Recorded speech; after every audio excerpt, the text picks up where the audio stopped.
am avut niște probleme vocale pe care încă mai le am, nu sunt up 100% pentru a mă apuca din nou de cântat cu vocea, știi? Dar ce probleme există? Ce probleme? De la eveniment la eveniment mă simțeam tot mai răgușit și nu știam din ce cauză. Am dat vina pe muncă, apoi pe o răceală, apoi pe nu mai știu ce, tot încercam să mă motivez. Până într-un anumit punct în care chiar n-am mai putut să mai cânt, nu mai puteam să duc evenimentele unde eram angajat la bun sfârșit, știi? Și a trebuit să mă opresc, să iau o pauză vocală. Am mers la un profesor, nici măcar doctor, era profesor omul ăsta, medicul ăsta, și îmi spunea, mi-a spus să iau o pauză de vreo 2-3 luni. 2-3 luni pauză, în gândul meu, cam mult. Că asta ce spun eu. Pierd bani, nu ai zis și tu?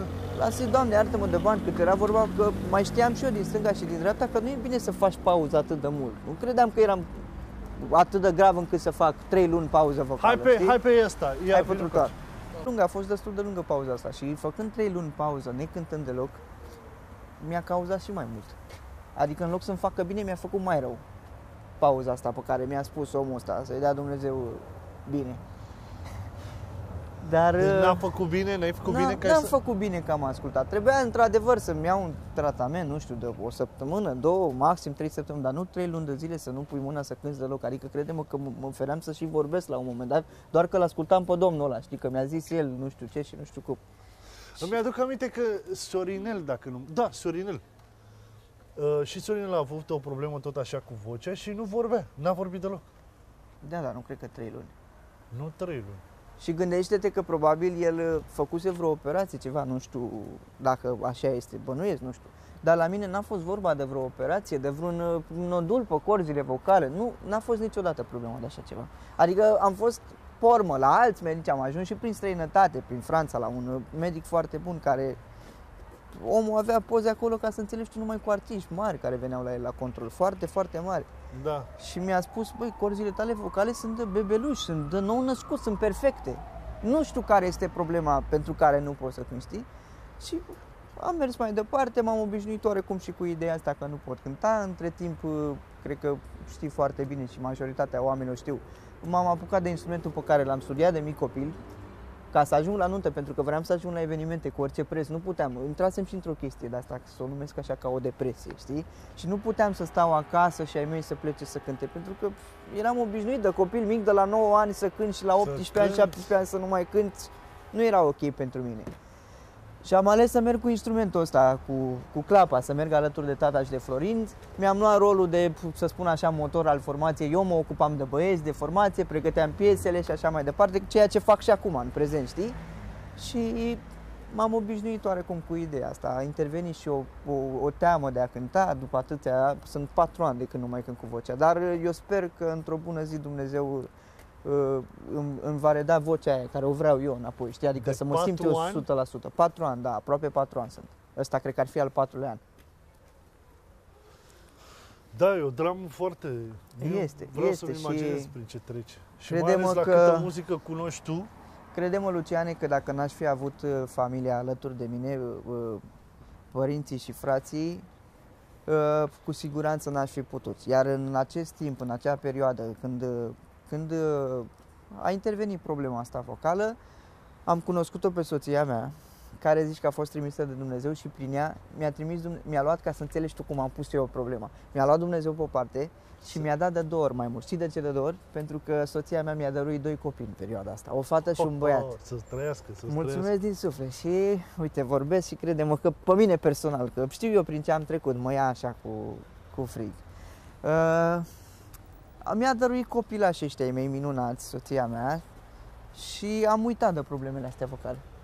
De asta spun, mi-a luat pe o parte și mi-a dat de 2 ori mai mult. Da. Plus că meseria a mers înainte. Dar stai ok, eu nu, din ce spui tu, eu nu înțeleg faptul că nu mai poți cânta. Cum adică să nu poți să cânti? Tu ești topă de muzică. Dacă vorbesc la modul cel mai serios, da, pentru toți cei care ne urmăresc acum, păi el are și studio. Mai nou este și producător. E și așa producător. Este, da, da. Descoperă talente. Și ce talente. Stați un pic, ajungem și acolo. Hitul anului 2020 vine cam de la tine. Eu l-am făcut, da. Eu l-am compus. Toate diamantele, spui. Da. Da. Este compus de plin mine. TikTok-ul de asta și...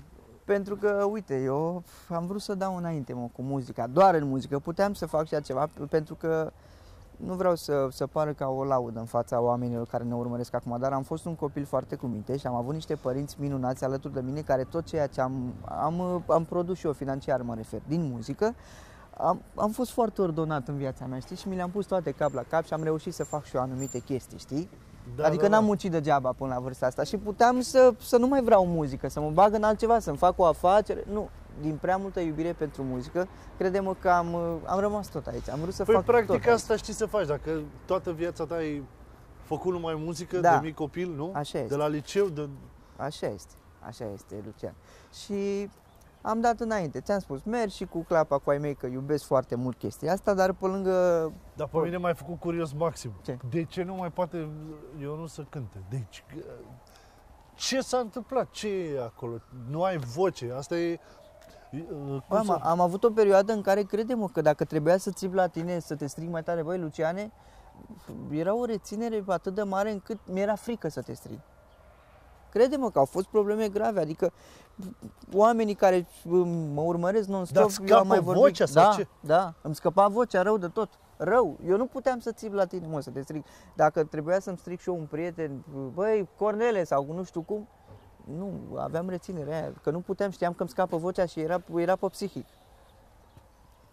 Mamă, abia aștept să ajung acasă să-ți iau toate piesele, să le ascult eu, să văd de ce, care cum. Da. Bine, tu știi că în studio sunt foarte mulți artiști de studio. Păi da, mă, Luciane, dar tu mă cunoști de copil mic și cunoști și familia noastră și știi că noi suntem lăutari cu adevărat, care știm să cântăm la nuntă și să răcorim oameni. Adică noi suntem de ăștia care vrem să cântăm decât la butoane în studio. Că așa puteam să mă duc în studio, să mă chinui un pic, să trag o melodie și să o scot pe YouTube. Sau să ajung la televizor și că am cântat melodia. Dar dacă mă sunai mâine să mă iei la tine la eveniment, eu cum făceam? Veneam așa să te păcălesc cu CD-ul? Noi nu știm să păcălim. Mili Vanilli, dar au fost o grămadă de artiști din ăștia care cântau cu CD-ul. Da. De ce să mă opresc? Haideți mai mergem.